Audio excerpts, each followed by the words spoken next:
Vote পরবর্তী হিংসা রুখতে এবার কড়া বার্তা দিলেন বাঁকুড়ার জেলা শাসক অনীশ দাশগুপ্ত। বুধবার একটি সাংবাদিক সম্মেলনে তিনি স্পষ্ট জানান, জেলায় কোনোভাবেই অশান্তি বরদাস্ত করা হবে না। যদিও নির্বাচন প্রক্রিয়া শান্তিপূর্ণভাবে শেষ হয়েছে বলেই তিনি দাবি করেন। একই সঙ্গে পুলিশ সুপার সৌম্যদীপ ভট্টাচার্য জানান, বড় কোনো হিংসার খবর না থাকলেও বিক্ষিপ্ত ঘটনার প্রেক্ষিতে ইতিমধ্যে 60 জনকে গ্রেফতার করা হয়েছে। ভোট পরবর্তী হিংসা নিয়ে কড়া বার্তা জেলা শাসকের। বিক্ষিপ্ত অশান্তি রুখতে তৎপর পুলিশ সুপার। ভোট পরবর্তী হিংসা রুখতে এবার কড়া বার্তা দিলেন বাঁকুড়ার জেলা শাসক অনীশ দাশগুপ্ত। বুধবার একটি সাংবাদিক সম্মেলনে তিনি স্পষ্ট জানান, জেলায় কোনোভাবেই অশান্তি বরদাস্ত করা হবে না। যদিও নির্বাচন প্রক্রিয়া শান্তিপূর্ণভাবে শেষ হয়েছে বলেই তিনি দাবি করেন।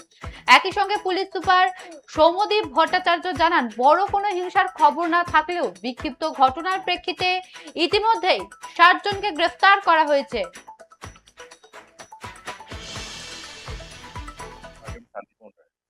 हमारे यहाँ सफिशिएंट नंबर में जो है सीएपीएफ है।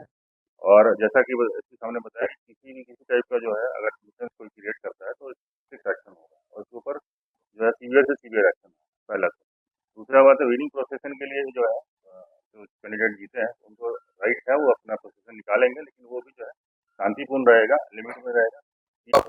কোনো রকম অশান্তির ঘটনা ঘটেনি। ভোট হয়ে যাওয়ার পরও যেটাকে আমরা পোস্ট পোল বলি, পোস্ট পোলেও আমাদের কোনো বড় কোনো ইনসিডেন্ট ঘটেনি। খুব ছোটখাটো একটা দুটি জায়গায় যেরকম অশান্তির খবর পাওয়া গেছে সেখানে সাথে সাথে পুলিশ গেছে এবং সেখানে আইনানুগ ব্যবস্থা নিচ্ছে। এবং এখনো অব্দি আমাদের জেলায় যেখানে যেখানে আমরা ভোট করছি আপনাদের মাধ্যমে, আমরা আশা করছি এটা মানুষের কাছেও পৌঁছায়। এখন পর্যন্ত আমাদের বাঁকুড়া জেলায় পিসফুলি গেছে।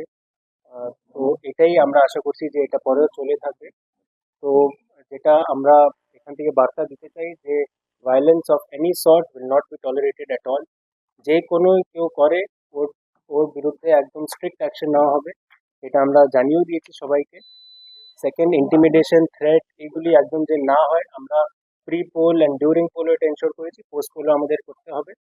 আর ভিক্টরি প্রসেশন ওটা অবশ্যই ওটা হবে, ওটা করছেও, অর্গানাইজ হবে যে করা হয়, এটার জন্য আমরা কথাও বলেছি আর এটাই আমরা এনশোর করার চেষ্টা করছি। তো এটাই আমার সাইড থেকে বলা ছিল। আমি রিকোয়েস্ট করবো আমাদের এসপি সাহেব, উনি যদি কয়েকটা কথা বলে দেন আমাদের এখন কি স্টেটাস আছে।